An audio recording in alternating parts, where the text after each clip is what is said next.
సుంకాలకు సంబంధించి ఇటీవల వరకు భారత్పై ఘాటి వ్యాఖ్యలు చేసిన అమెరికా అధ్యక్షుడు డొనాల్డ్ ట్రంప్ స్వరం రోజు రోజుకి మారుతుంది. తాజాగా తన సోషల్ మీడియా ట్రూత్ వేదికగా మరోసారి కీలక వ్యాఖ్యలు చేశారు. అమెరికా భారత్ మధ్య వాణిజ్య అడ్డంకులను పరిష్కరించడానికి తన పరిపాలన విభాగం ఇండియాతో చర్చలు కొనసాగిస్తుందని పేర్కొన్నారు.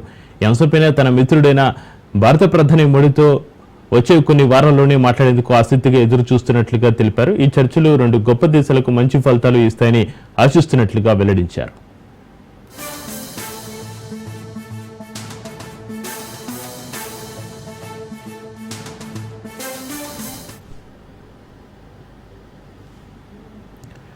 రష్యా నుంచి అధిక స్థాయిలో భారత చమురును దిగుమతి చేసుకుని విదేశాలకు అమ్ముతుందంటూ ఇటీవలి వరకు ట్రంప్ ఆగ్రహం వ్యక్తం చేస్తున్న సంగతి తెలిసిందే. షాంఘై సహకార సంస్థ శిఖరాగ్ర సదస్సుకు ఇటీవల హాజరైన ప్రధాని మోడీ అక్కడ చైనా అధ్యక్షుడు జిన్పింగ్, రష్యా అధ్యక్షుడు పుతిన్ ద్వైపాక్షిక భేటీలో నిర్వహించారు. ఈ భేటీ అనంతరం చైనా చీకటి వలయంలో భారత్ చిక్కుకున్నట్లుగా ట్రంప్ విమర్శలు గుప్పించారు. అనంతరం కొన్ని గంటల్లోనే తన స్వరం మార్చారు. భారత్ అమెరికా మధ్య బంధం చాలా ప్రత్యేకమైందని పేర్కొన్నారు. దాని గురించి ఆందోళన చెందాల్సిన అక్కర్లేదని తెలిపారు. ప్రధాని మోడీని ప్రశంసలతో ముంచెత్తారు. మోడీ గొప్ప ప్రధానమంత్రి అని కొనియాడారు. మోడీకి తాను ఎప్పుడూ స్నేహితునని పేర్కొనడం గమనార్హం.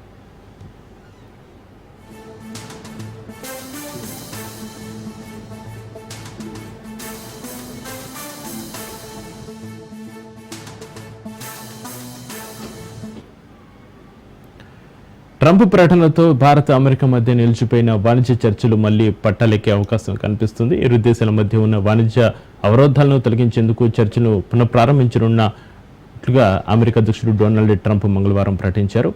ఈ చర్చలు ఇరు దేశాలకు ప్రయోజనకరంగా ముగుస్తాయని ఆయన ఆశాభావం వ్యక్తం చేశారు. ఈ మేరకు తన సోషల్ మీడియా ప్లాట్ఫామ్ ట్రూత్ సోషల్లో ఆయన ఒక పోస్ట్ చేశారు.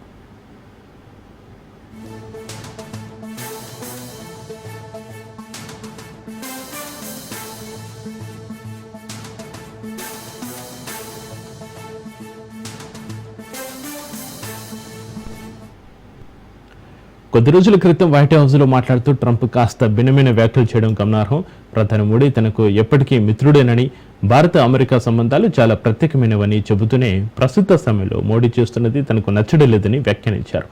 ఆందోళన చెందాల్సిన అవసరం లేదని, అప్పుడప్పుడు ఇలాంటివి జరుగుతూ ఉంటాయని అన్నారు. ఇటీవల భారత వస్తువులపై అమెరికా 50% వరకు సుంకాలు విధించిన నేపథ్యంలో ఈ పరిణామాలు చోటు చేసుకుంటున్నాయని, ఇక రష్యా నుంచి చమురు కొనుగోలుపై అదనంగా 25% జరిమానా కూడా విధించింది.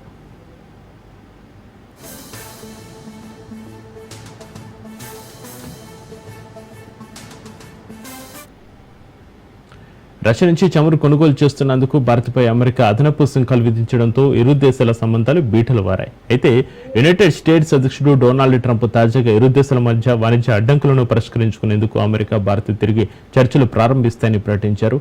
తన సోషల్ మీడియా ప్లాట్ఫామ్ ట్రూత్ లో ట్రంప్ ఒక పోస్ట్ పెట్టారు.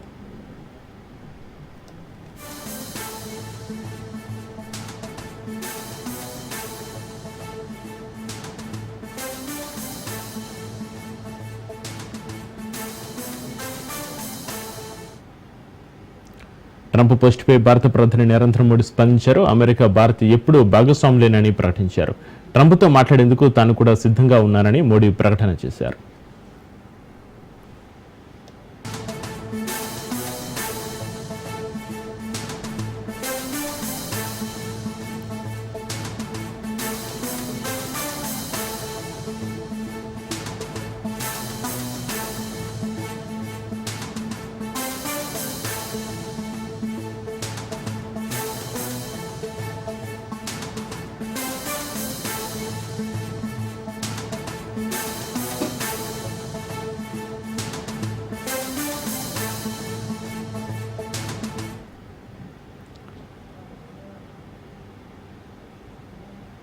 ఐఫోన్ 17 సిరీస్ ఫోన్లను యాపిల్ లాంచ్ చేస్తుంది. IPhone 17, iPhone Air, iPhone 17 Pro, flagship phone అయిన ఐఫోన్ 17 ప్రో మ్యాక్స్ను యాపిల్ పరిచయం చేస్తుంది. వీటితో పాటుగా new generation AirPods Pro 3, smart watch series 11 SE 3 వాచ్ను యాపిల్ విడుదల చేసింది. కొత్త ఫోన్లో పలు AI అధునాతన ఫీచర్లు ఉన్నాయి. లైవ్ ట్రాన్స్లేషన్ ఫీచర్ను కంపెనీ పరిచయం చేసింది. తాజాగా యాపిల్ కంపెనీ లాంచ్ చేసిన వాటిలో ఐఫోన్ ఎయిర్ ఫోన్ ప్రత్యేక ఆకర్షణగా నిలిచింది. అత్యంత నాజుగ్గా కంపెనీ దీన్ని తీసుకొచ్చింది. ఐఫోన్ 17 సిరీస్ ఫోన్ల బేస్ స్టోరేజ్ 256 జీబీగా ఉంది. ఇక 17 సిరీస్ అన్ని ఫోన్లు iOS 26 ఆధారంగా పనిచేయనున్నాయి. గత ఐఫోన్లతో పోలిస్తే కొత్త ఫోన్లలో ఉత్తమ బ్యాటరీ బ్యాకప్ ఉండనున్నట్లుగా కంపెనీ స్పష్టం చేసింది.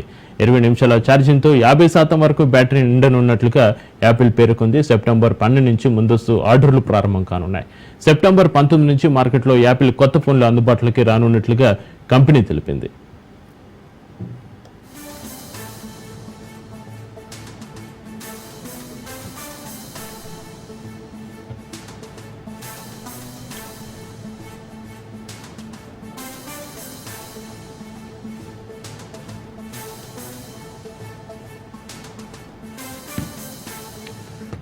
ఐఫోన్ 17 సిరీస్ ఫోన్లను యాపిల్ లాంచ్ చేసింది. IPhone 17, iPhone Air, iPhone 17 Pro, flagship phone అయిన ఐఫోన్ 17 ప్రో మ్యాక్స్ను యాపిల్ పరిచయం చేసింది. వీటితో పాటుగా new generation AirPods Pro 3, smart watch series 11 SE 3 వాచ్ను యాపిల్ విడుదల చేసింది. కొత్త ఫోన్లలో పలు AI అధునాతన ఫీచర్లు ఉన్నాయి.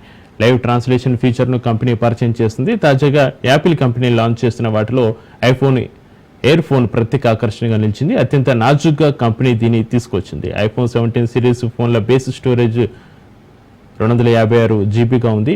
ఇక 17 సిరీస్ అన్ని ఫోన్లు iOS 26 ఆధారంగా పనిచేయనున్నారు. గత ఐఫోన్లతో పోలిస్తే కొత్త ఫోన్లలో ఉత్తమ బ్యాటరీ బ్యాకప్ ఉండనున్నట్లుగా కంపెనీ స్పష్టం చేసింది. 20 నిమిషాల ఛార్జింగ్తో 50% వరకు బ్యాటరీ నిండనున్నట్లుగా యాపిల్ పేర్కొంది. సెప్టెంబర్ 12 నుంచి ముందస్తు ఆర్డర్లు ప్రారంభం కానున్నాయి. సెప్టెంబర్ 19 నుంచి మార్కెట్లో యాపిల్ కొత్త ఫోన్లు అందుబాటులోకి రానున్నట్లుగా కంపెనీ తెలిపింది.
నేపాల్ అల్లకల్లోలమైంది. సామాజిక మాధ్యమాలపై నిషేధంతో ప్రారంభమైన జన్ జెడ్ ఉద్యమం కొత్త మలుపు తిరిగి నేతల అవినీతిపైకి మళ్లింది. దీంతో రాజధాని కాఠ్మండు అగ్నిగుండమైంది. ప్రభుత్వం రాజీనామా చేయాలని డిమాండ్ చేస్తూ యువత భారీగా హింసకు పాల్పడ్డారు. పార్లమెంటు, సుప్రీంకోర్టు అధ్యక్షుడు, ప్రధాని నివాసాలు సహా పలువురు మంత్రులు ఇళ్లకు నిప్పు పెట్టారు. మంత్రులపై దాడులు చేశారు. పోలీస్ స్టేషన్లు, పార్టీల కార్యాలయాలకు నిప్పు పెట్టారు. కాంతిపూర్ టీవీ కార్యాలయంపైన కూడా దాడి చేశారు. ఆందోళన హింసాత్మకంగా మారడంతో సైన్యం సూచన మేరకు ప్రధాని KP శర్మ ఓలీ సహా పలువురు మంత్రులు రాజీనామా చేశారు. దీంతో సైన్యం రంగంలోకి దిగి దేశ భద్రత బాధ్యతను చేపట్టింది. ఆందోళనల నేపథ్యంలో కాఠ్మండులోని త్రిభువన్ అంతర్జాతీయ విమానాశ్రయాన్ని మూసివేశారు.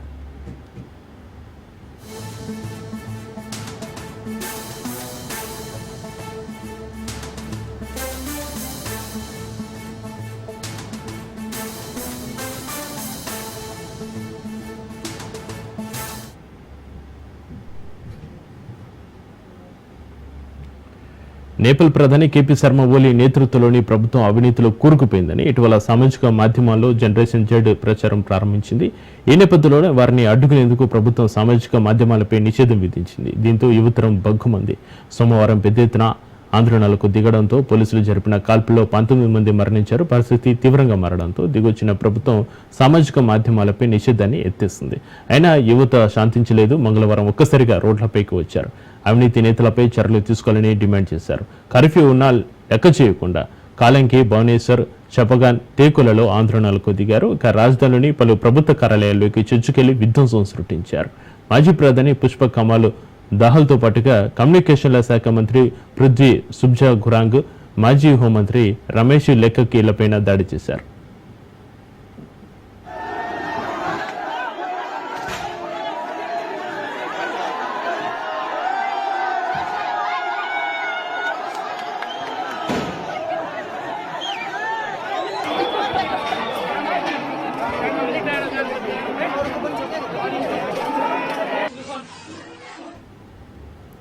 బూదని కాంతలో ఉన్న నేపాల్ కాంగ్రెస్ చీఫ్ మాజీ ప్రధాని షేర్ బహదూర్ దేవ్బా ఇంటిని ఆందోళనకారులు తగలబెట్టారు. ఆయన భార్య అర్బు దేవ్బాపై వారు దాడి చేస్తున్న వీడియో సామాజిక మాధ్యమాల్లో వైరల్ అయింది. ఆర్థిక మంత్రి బిష్ణు ప్రసాద్ పైడల్ పైన దాడి చేశారు. కొందరు మంత్రిని వీధిలో పరిగెత్తిస్తుండగా ఎదురుగా వచ్చిన ఒక ఆందోళనకారుడు ఆయనను కాలుతో తన్నాడు. దాంతో పట్టుకోల్పోయిన ఆయన పక్కన ఉన్న గోడపై పడిపోయాడు. మరోవైపు మంత్రులను వారి అధికారిక నివాసాల నుంచి ఆర్మీ హెలికాప్టర్ల రాజధాని కాఠ్మండూలోని ఆర్మీ బ్యారక్స్కి వీఐపీలను తరలించారు. మరోవైపు దల్లులోని మాజీ ప్రధాని జగన్నాథ్ కన్నల్ నివాసానికి ఆందోళనకారులు నిప్పట్టించారు. ఈ ఘటనలో ఆయన సతీమణి రాజ్యలక్ష్మి చిత్రకారు తీవ్ర గాయాల పాలి మృతి చెందినట్లుగా స్థానిక మీడియా కథనాలు పేర్కొన్నాయి.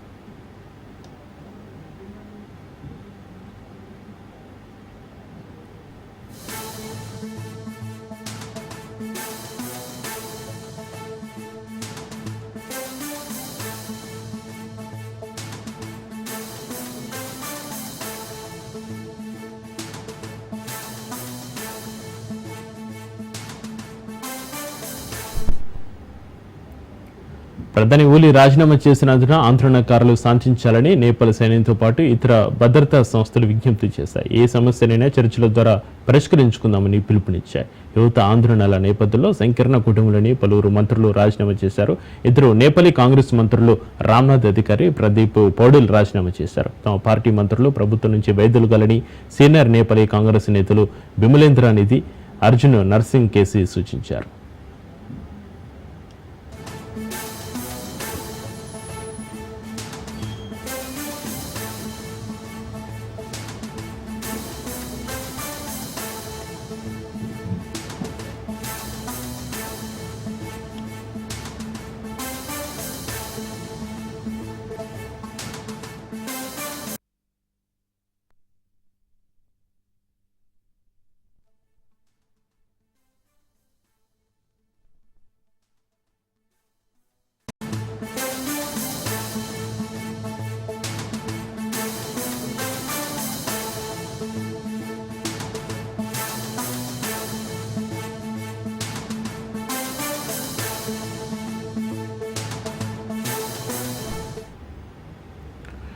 ఢిల్లీలో సీఎం రేవంత్ రెడ్డి బిజీగా గడుపుతున్నారు. నేడు పలువురు కేంద్ర మంత్రులను కలవనున్నారు. యూరియా కొరతపై చర్చించే అవకాశం ఉంది. నిన్న నిర్మలా సీతారామన్ గడ్కర్ని కలిశారు రేవంత్.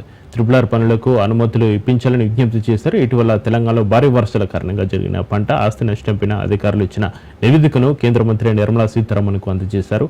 అనుకోని విపత్తుతో సర్వం కోల్పోయిన ప్రజలను ఆదుకునేందుకు యుద్ధ ప్రాతిపదికన రాష్ట్రానికి వెంటనే నిధులు కేటాయించాలని విజ్ఞప్తి చేశారు. రాష్ట్రంలో పేద మధ్యతరగతి విద్యార్థులకు అంతర్జాతీయ స్థాయి విద్యను అందించాలనే లక్ష్యంతో ప్రభుత్వం చేపడుతున్న ఇంటిగ్రేటెడ్ స్కూళ్ల ఏర్పాటును సీఎం రేవంత్ రెడ్డి నిర్మలా సీతారామన్కు వివరించారు. వాటి నిర్మాణానికి కేంద్రం నుంచి కూడా నిధులు మంజూరు చేయాలని కోరారు.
అనంతపురం జిల్లా కేంద్రంలో కూటమి పార్టీలు నిర్వహిస్తున్న సూపర్ 6 సూపర్ సక్సెస్ విజయోత్సవ భారీ బహిరంగ సభకు సర్వం సిద్ధమైంది. ఇవాళ నగర శివారులోని ఇంద్రప్రస్థ నగర్లో ఈ సభ నిర్వహించనున్నారు. సభ నిర్వహణ కోసం అన్ని ఏర్పాట్లు చేశారు. పార్టీ జెండాలు, ఫ్లెక్సీలతో సభ ప్రాంగణం పసుపుమయమైంది.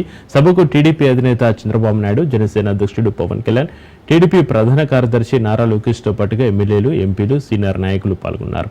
దీంతో అనంతపురంలో ఎక్కడ చూసినా టీడీపీ, బీజేపీ, జనసేన పార్టీల జెండాలు రెపరెపలాడుతున్నాయి.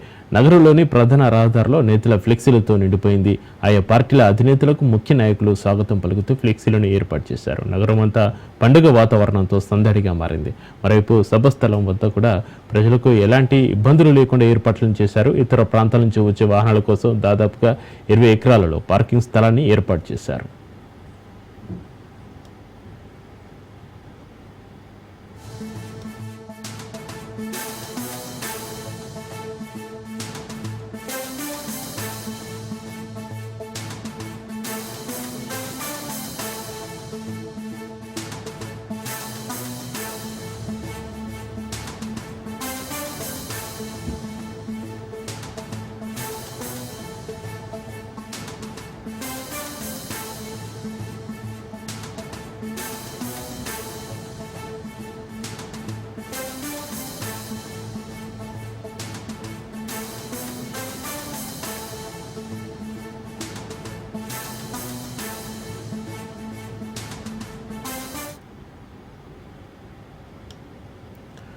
అనంతపురం జిల్లా కేంద్రంలో కూటమి పార్టీలు నిర్వహిస్తున్న సూపర్ 6 సూపర్ సక్సెస్ విజయోత్సవ భారీ బహిరంగ సభకు సర్వం సిద్ధమైంది. ఇవాళ నగర శివారులోని ఇంద్రప్రస్థ నగర్లో ఈ సభ నిర్వహించనున్నారు. సభ నిర్వహణ కోసం అన్ని ఏర్పాట్లు చేశారు. పార్టీ జెండాలు, ఫ్లెక్సీలతో సభ ప్రాంగణం పసుపుమయమైంది. సభకు టీడీపీ అధినేత చంద్రబాబు, జనసేన అధ్యక్షుడు పవన్ కళ్యాణ్, టీడీపీ ప్రధాన కార్యదర్శి నారా లోకేష్తో పాటుగా ఎమ్మెల్యేలు, ఎంపీలు, సీనియర్ నాయకులు పాల్గొనున్నారు. దీంతో అనంతపురంలో ఎక్కడ చూసినా టీడీపీ, బీజేపీ, జనసేన పార్టీల జెండాలు రెప్పరెప్పలాడుతున్నాయి. నగరంలోని ప్రధాన రహదారిలో నేతల ఫ్లెక్సీలతో నిండిపోయింది. ఆయా పార్టీల అధినేతలకు ముఖ్య నాయకులు స్వాగతం పలుకుతూ ఫ్లెక్సీలను ఏర్పాటు చేశారు. నగరం అంతా పండుగ వాతావరణంతో సందడిగా మారింది. మరోవైపు సభస్థలం వద్ద కూడా ప్రజలకు ఎలాంటి ఇబ్బందులు తలెత్తకుండా ఏర్పాట్లను చేశారు. ఇతర ప్రాంతాల నుంచి వచ్చే వాహనాల కోసం దాదాపు 20 ఎకరాలలో పార్కింగ్ స్థలాన్ని ఏర్పాటు చేశారు.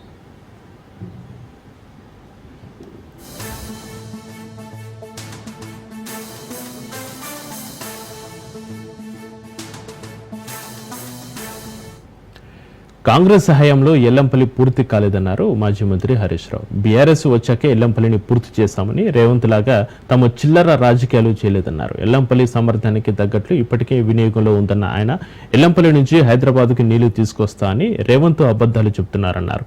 ఎల్లంపల్లి నుంచి మల్లన్న సాగర్కు నీళ్లు గాల్లో వస్తున్నాయా అంటూ ఆయన ఎద్దేవా చేశారు.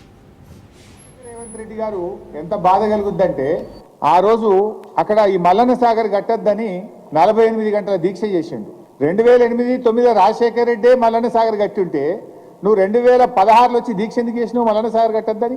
2016లో ఆయన చేసిందిగో మల్లన్న సాగర్ కట్టాలంటే అక్కడ ప్రజలందరూ రెఫరెండం తీసుకొని కట్టాలి అని, మల్లన్న సాగర్ కట్టద్దు అని ఆ రోజు 48 గంటలు దీక్ష చేసిండు. మల్లన్న సాగర్ కట్టద్దని దీక్ష చేసిన మనిషి మల్లన్న సాగర్ 2008లో కాంగ్రెసే కట్టింది అంటాడు. కొద్దిగానే ఉండాలన్నా వద్దేమన్నా? ఇంకా ఆ రోజు ఆయన డిమాండ్లు చూడాలి. మల్లన్న సాగర్ కడితే దాని కింద 2 ఎకరాల పంట వండే భూమి ఇవ్వాలన్నట ఒక్కొక్క రైతుకు, ఎకరానికి 2 ఎకరాలు ఇవ్వాలన్నట. మరి నువ్వు మూసి కింద ఏమిచ్చినావు? ఇప్పుడు నువ్వు మూసి కింద మొన్న దాదాపు 300 ఇళ్ళు ఖాళీ చేయించినావు. మూసీ కింద 300 ఇళ్ళు ఖాళీ చేపిస్తే ఏమిచ్చిండు రేవంత్ రెడ్డి? నిన్న మాట్లాడుతుండు, మూసీకి అడ్డుపట్టరా, మూసీకి అడ్డుపడి అభివృద్ధిని అడ్డుకుంటారా అన్నాడు. ఆ తెలివి నీది, అడ్డుకునే తెలివి నీది.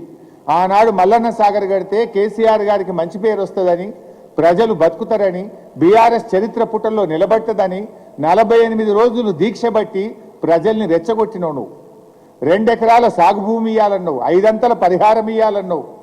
కానీ మేము వాళ్ళందరినీ ఒప్పించి మెప్పించి 99% ప్రజలు కాన్సెంట్ అవార్డు, కంపల్సరీ అవార్డు కాదు, కాన్సెంట్ ఇష్టపూర్వకంగా సంతకాలు పెట్టి తీసుకున్నారు. ఆ రోజు ఓన్లీ 1% మాత్రమే బలవంతంగా చేయాల్సి వచ్చింది.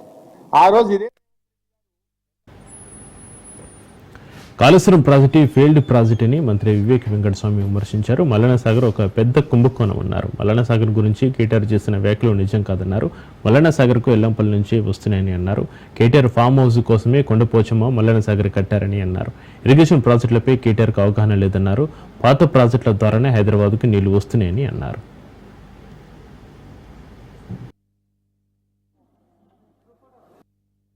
మీరు చూస్తున్నారు, కాళేశ్వరం మొన్న అసెంబ్లీలో చర్చించినప్పుడు కూడా ఈ ప్రాజెక్టు మొత్తం ఫెయిల్ కావడం జరిగింది. ఈ 3 సంవత్సరాలలో నీళ్లు ఇనాగ్రేట్ అయిన తర్వాత కూడా నీళ్లు సరిగా రిలీజ్ చేయలేదు. 800 టీఎంసీ నీళ్ళే వాళ్ళు అప్పుడు ఇప్పటి వరకు ఇవ్వడం జరిగింది. దాంట్లో కూడా సగం నీళ్లు పోయినాయి. ఇప్పటి వరకు ఆ పంపింగ్ కాస్టే బిల్లు 9,000 crores పెండింగ్. ఇప్పుడు మొన్న కేటీఆర్ గారు మాట్లాడేటప్పుడు లేదు మల్లన్న సాగర్ మీరు కాళేశ్వరం ఫెయిల్ అంటున్నారు, చూడండి మల్లన్న సాగర్. మల్లన్న సాగర్ కూడా అదొక పెద్ద కుంభకోణం నా ఒపీనియన్. ఎందుకంటే అదొక మెగా ప్రాజెక్ట్. ఎక్కడ కూడా 50 TMC బ్యారేజ్ ఎక్కడ కూడా కట్టలేదు. రిజర్వాయర్ 50 TMC రిజర్వాయర్ ఇక్కడ చాలా తక్కువ చోట్ల సక్సెస్ఫుల్ గా నడుస్తున్నాయి. ఇక్కడ నీళ్ళు ఎక్కడి నుంచి వస్తున్నాయా? ఎల్లంపల్లి నుంచి వస్తున్నాయి నీళ్లు, కాళేశ్వరం నుంచి నీళ్ళు వస్తలేవు. సో ఇంతకుముందు ఏదైతే ప్రాణహిత చేవల ఉండేనో ఆ ప్రాజెక్ట్ లో కూడా ఇదే ప్రపోజల్ ఉండే. ఎట్లా సిటీకి మన డ్రింకింగ్ వాటర్ నీడ్స్ కోసము 20 TMC నీళ్లు ఎట్లా తీసుకురావాలని చెప్పి ఆ ప్రాణహిత చేవల ప్రాజెక్టులను ఉండే. కానీ దీన్ని కాళేశ్వరం చేసి మల్లన్న సాగర్ నుంచి కొండపోచమ్మ చేసి కేవలం కేసీఆర్ ఫామ్ హౌస్ కోసం ఈ ప్రాజెక్టుని చేంజ్ చేయడం జరిగింది. నేను చాలాసార్లు మేము ఇదే చెప్తున్నాం. గ్రూప్ 1పై తెలంగాణ హైకోర్టు కీలక తీర్పు ఇచ్చింది. మెయిన్స్ జనరల్ ర్యాంకింగ్ లిస్టు రద్దు చేసింది. గ్రూప్ 1 మెయిన్స్ పత్రాల రీవాల్యుయేషన్కు ఆదేశించింది. 8 నెలల్లో మళ్ళీ రీవాల్యుయేషన్ చేసి రీవాల్యుయేషన్ ఆధారంగా ఫలితాలు విడుదల చేయాలని ఆదేశించింది. లేదంటే గ్రూప్ 1 మెయిన్స్ మళ్ళీ నిర్వహించాలని టీజీపీఎస్సీని ఆదేశించింది. హైకోర్టు తీర్పుపై రివ్యూకి వెళ్లే యోచనలో టీజీపీఎస్సీ ఉంది. హైకోర్టు తీర్పుపై పలువురు గ్రూప్ 1 అభ్యర్థులు హర్షం వ్యక్తం చేస్తున్నారు. తెలుగు మీడియం అభ్యర్థులకు న్యాయం జరుగుతుందని ఆశాభావం వ్యక్తం చేస్తున్నారు.